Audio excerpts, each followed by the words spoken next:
আব্দুল মতিন একজন দক্ষ সাঁতারু। ইতিমধ্যেতেই আসুরিয়েরে বাংলা চ্যানেল ফাড়ি দিয়ে হাল্লাগা। এছাড়াও তেই দেশের আন্তঃবিশ্ববিদ্যালয় সাঁতার প্রতিযোগিতা, বঙ্গবন্ধু ম্যারাথন সহ নানান জায়গাত আসর দিয়ে তার যোগ্যতার প্রমাণ রেখে আব্দুল মতিন পেকুয়া উপজেলার বারোবাঁকি ইউনিয়নের সবজীবনপাড়া এলাকার মোহাম্মদ দানেশের পুত্র ও চট্টগ্রাম বিশ্ববিদ্যালয়ের জেনেটিক ইঞ্জিনিয়ারিং অ্যান্ড বায়োটেকনোলজি বিভাগের MS শেষ বর্ষর শিক্ষার্থী। আসরিবার প্রবল ইচ্ছা আছে তার। তেই বাংলাদেশের ইয়েরে আন্তর্জাতিক নানান সাঁতার প্রতিযোগিতাত অংশ লইয়েরে দেশের সুনাম বই এনতেসার। তবে ইয়ানুল্লাই রাষ্ট্রীয় পৃষ্ঠপোষকতা প্রয়োজন বলে মনে করেন এই দক্ষ সাঁতারু। সাঁতার লই তার নানান অভিজ্ঞতার হতা তুলি দুর্গি সিপ্লাজর ওয়ারে চলনারা ও নিয়ে দর্শক কাজী আর ওয়ারে আছে সে আব্দুল মতিন জীবের হতা এতক্ষণ ধরে অনরাউন্ডন। আব্দুল মতিন ইতিমধ্যে বাংলা চ্যানেল পাড়ে দিয়ে আগামী কয়েকদিন পরেও বাংলা চ্যানেল ফাড়ে দিব। চলো নারা ওর মুখতুন উনিয়াই আসলে এই সাঁতার প্রতিযোগিতা এবং জীবনের সাথে সাঁতার গানের লন আসলে তিনি কিভাবে উপভোগ করেন। জনাব মতিন ভাই কেন আছেন? আলহামদুলিল্লাহ আমি ভালো আছি। আচ্ছা, প্রথমে যে বিষয়টা জানতে চাই এই যে অনেক ইতিমধ্যে বেশ কিছু চ্যানেল পাড়ি দিয়ন, এর মধ্যে বাংলা চ্যানেল আছে অন্যতম।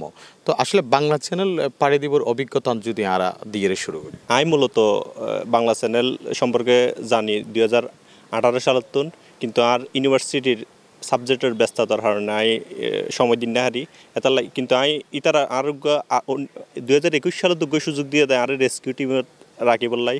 তো রেস্কিউ টিমের থাকানোর কারণে আমি ইতারা ইবে কেঙ্গেরি সাঁতার ফাড়ি দেয় ইয়েন সম্পর্কে আমি একটা সম্মুখ ধারণা পাই। তো এর পরবর্তী মুহূর্তে আমি 2023 সালের 28 ডিসেম্বর আমি মানে বাংলা চ্যানেল যাইবার প্রথম অ্যাটেম্প লইলাম। তো প্রথম অ্যাটেম্পটত তাই ইনশাল্লাহ সফল হয়ে গই। আর তো সময় লেগে গেল 4 ঘন্টা 27 মিনিট। আর বাংলা চ্যানেল দুগ অ্যাডভেঞ্চার জিনিস ইবে আমি উপভোগ করি বললাই চাইলাম। এবারে বাংলাদেশের সবচেয়ে বড় অ্যাডভেঞ্চার দ্বারা হয়। আর আমি শুরু হলেতে এরকম অ্যাডভেঞ্চার প্রিয় মানুষ আছিলাম। প্রতি কয়েকদিন পরে আবার বাংলা চ্যানেল পাড়ে দিবেন। তো বাংলা চ্যানেল পাড়ে দিবর অভিজ্ঞতা যদি হন আসলে ঠিক যে অনেক আশ্চর্য লাগবে, ঠিক আসলে অন্তর কেন লাগে হন্ডিক অনুভূতি আছে। আত্মন মূলত আই সম্প্রতি মাস্টার্স থিসিস শেষ করলাম। তো থিসিস শেষ করার বাংলা চ্যানেল এটা যাইবার আগে দিয়ে মানে 4-5 মাস ধরে প্রস্তুতি লওয়া পরে, কিন্তু আমি পর্যাপ্ত সময় না পাওয়ার কারণে আমি মানে ভয়তা ছিলাম আমি আসলে ফাইরগম কিনা। তো তবু আর বন্ধুক কল আর বিভিন্ন বড় ভাই কল পরামর্শের মাধ্যমে ইবে মানে আমি মোটামুটি সফলভাবে সম্পন্ন করতে আর কি।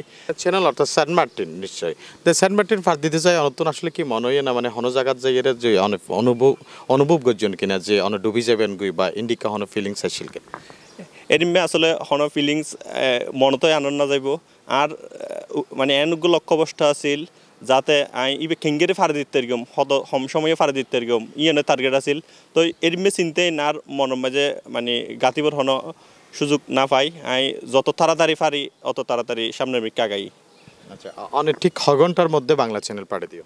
আর তো সময় লেগে গেল 4 ঘন্টা 27 মিনিট, কিন্তু আর মনে হয় আই চ্যানেলই বারো সম্পর্কে আধা ঘন্টা হয়তো 45 মিনিট আগে শেষ করে দিতাম। আর বাংলা চ্যানেল থাকে নিয়ে বলতে এটা মানে ক্ষণিকের একা ইতারা সাঁতার না যাইতে উদ্বুদ্ধ করে, মানে জোড়ায় অথবা মানে 2-3 জন একসাথে থাকিলে বয় যাতে কম লাগে। তো আয়োগ্য আর ইউনিভার্সিটির আরোগ্য ছোটো ভাইয়ের অপেক্ষা করতে যাই রিতের প্রায় 2 ঘন্টা সাঁতার হাঁটানোর কারণে আত্মন 4 ঘন্টা 27 মিনিট লাগে। ভবিষ্যতে এবার আত্মন আরও কম লাগবে বলে আশা করি। আর জানি অনেক চট্টগ্রাম বিশ্ববিদ্যালয়ে পড়ন। তো এই যে পড়াশোনার পাশাপাশি অনেক যে সাঁতারের প্রতি উদ্বুদ্ধ বা অনেক আগৈতি আঁচড়া শিক্ষণ বা আঁচড়ার প্রতি অনেক বেশি অভিজ্ঞতা অর্জন করবেন ধীরে ধীরে। তো আসলে আঁচড়ার প্রতি কেন এত বেশি ইন্টারেস্ট যদি আর একটু আমি ইউনিভার্সিটি মানে ফরিদল মোটামুটি মূলত genetic engineering and biotechnology subject research ধর্মীয় সাবজেক্ট। আর সাবজেক্টের সংবিধানের কারণে আমি কিন্তু ইউনিভার্সিটির একদম লাস্ট মুহূর্তে এর জানাতে আর কি ইউনিভার্সিটির মেজর সাঁতার প্রতিযোগিতা হয়। আর তো আমি 2022 সালের মাঝে ইউনিভার্সিটির পক্ষত্ব এর ঢাকা ভার্সিটির আর বেনু আছিল এটা আর ওয়াটারফুলও গেমি মাঝে সাঁতারও ওয়াটারফুল গেমি মাঝে আর সেকেন্ড রানার আপ হইলাম।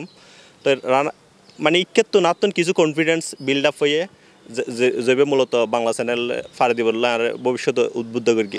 বাংলাদেশে তো জাতীয় পর্যায়ে বেশ কিছু প্রতিযোগিতা সাঁতার প্রতিযোগিতা আমরা দেখি, তবে এই দক্ষিণাঞ্চল বিশেষ করে চট্টগ্রাম বেল্টত আসলে অনেকের ফাইন না এই প্রতিযোগিতাতে আসলে অংশ নিতে বা অনুষঙ্গে বা ওয়ারে। আই মূলত চট্টগ্রাম বিশ্ববিদ্যালয় থাকিলেও এডে যারা ফাই তারা মূলত উত্তর চট্টগ্রামের আছিল, কিন্তু দক্ষিণ চট্টগ্রামের ইকে যারা আছিল তারা মূলত এরমে কর্মকাণ্ড এনে অংশ নগরে। এবার অংশগ্রহণ নগরের মূলত উগ্র হারণ দিয়ে এটা রেজিস্ট্রেশন ফি অনেক বেশি। আর বিভিন্ন ইন্টারন্যাশনাল বিভিন্ন ইন্টারন্যাশনাল কম্পিটিশন অংশগ্রহণ করতে চাই, কিন্তু এটা অনরেস্ট ছাত্র হিসেবে মানে আর অর্ধ সামর্থ্য নয় হিসেবে অংশগ্রহণ আজও করি না পারে। আসলে সরকারের প্রতি অনর আসলে কি প্রত্যাশা থাকি এসব ব্যাপারে যে ফি হমাইবার ব্যাপারে? ফি হমাইয়ের ব্যাপারে আসলে ইতারাত্তনও কিছু খরচ আছে। আর মনে হয় বিভিন্ন যদি বিভিন্ন কোম্পানি অথবা বিভিন্ন স্পন্সর যদি প্রতি আগায় আয়ে মূলত রেজিস্ট্রেশনের ফি অথবা বিভিন্ন ট্রেডিংয়ের খরচ আছে, এর বাদে বিভিন্ন খরচ যদি বিভিন্ন স্পন্সরের মাধ্যমে পাই থাকি, তো সামনে ভবিষ্যতে আরও বড় বড় কম্পিটিশনত অংশগ্রহণ করতে এরকম যেন ওসেনম্যান আছে, এরপরে আয়রনম্যান আছে, এরপরে বাংলাদেশে বাংলা চ্যানেল আছে। হল অত্যন্ত ব্যয়বহুল হিদিন ইভেন্ট, তো এর ইভেন্টটি মূলত স্পন্সর লাগিব আর কি ভবিষ্যতে। এই যে পড়ালেখার পাশাপাশি যে সাঁতার প্রতিযোগিতা শুরু করিগন বা উপভোগ্য লেগন সাঁতারত নতুন করে যারা আইব তারার লাই অনর কি পরামর্শ থাকে? সাঁতারত মূলত পরামর্শ হলদে এটা হলদে মানে সাঁতারই বলতে দুই ভাগ করে উগ্গল মুক্ত সাঁতার মাঝে অনতন বেশিক্ষণ সাগরের মাঝে থাকা পারিব, বেশিক্ষণ টিকে থাকা পারিব। আর গলদে দ্রুত সাঁতার ইবে যেন 100 মিটার 200 মিটার এর 1500 মিটার পর্যন্ত অলিম্পিকের মাঝে বিভিন্ন ইভেন্ট আছে। তো এটা মানে সাঁতার মূলত জিনিস হলদে প্র্যাকটিসের থাকুন, মানে প্রতিদিন একটু একটু সাঁতার হাঁটন ইবে কেঙ্গের ইমপ্রুভ করা যায়। এখন বিভিন্ন কোচের সরবরাহ যদি কোনো কোচ ধরি না হারে আজ পর্যন্ত, তো এই ভবিষ্যতে আর মনত দেয় যদি বিভিন্ন আর ভালো প্রতিযোগিতায় অংশগ্রহণ করতে চাই কোচের আন্ডারে হাজ করা পারিব। বাংলাদেশ ক্রীড়া ফেডারেশনের সাহায্য চাই, আর সাঁতার ফেডারেশনের ইনের সাহায্য যদি পাই আর ভবিষ্যতে ভালো সাঁতার হিসেবে গড়ি লইতে এরকম নিজেরা। অনর এই যে ফিউচার প্ল্যান কি? আর ফিউচার প্ল্যান সামনে ওসেনম্যান কম্পিটিশন আছে সামনে, এরপরে বিভিন্ন দেশে বিভিন্ন আয়রনম্যান প্রতিযোগিতা হয় মাঝে অংশগ্রহণ করেন। এমনকি বাংলাদেশের পতাকারে বিশ্বের বুকে ক্রীড়ার মাধ্যমে যাতে পরিচয় করি তেরি এর সক্ষমতা ইনশাল্লাহ আছে। কিন্তু যদি ভবিষ্যতে স্পন্সরশিপ পাই ভবিষ্যতে এর কম্পিটিশনের মাঝে অংশগ্রহণ করি এবং বাংলাদেশের বিশ্বের বুকে তুলে ধরতে সুযোগ পাই। অনেক ধন্যবাদ মতিন ভাই আনারের সঙ্গ দিয়ানাল্লাই আর সি প্লাজার পক্ষতন অনেক শুভকামনা।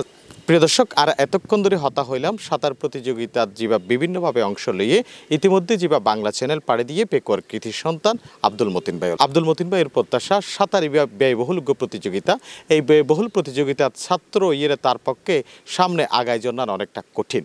তবে সরকারি বেসরকারিভাবে হন উদ্যোক্তা যদি আগায় আয় তারার স্পন্সরশিপ প্রদান করে তৈলে আন্তর্জাতিকভাবেও লড়তে সক্ষম আব্দুল মতিন ভাই ইয়ানেইতেই দাবি করছে। FM Suman, C plus, Pekua, Cox's Bazar.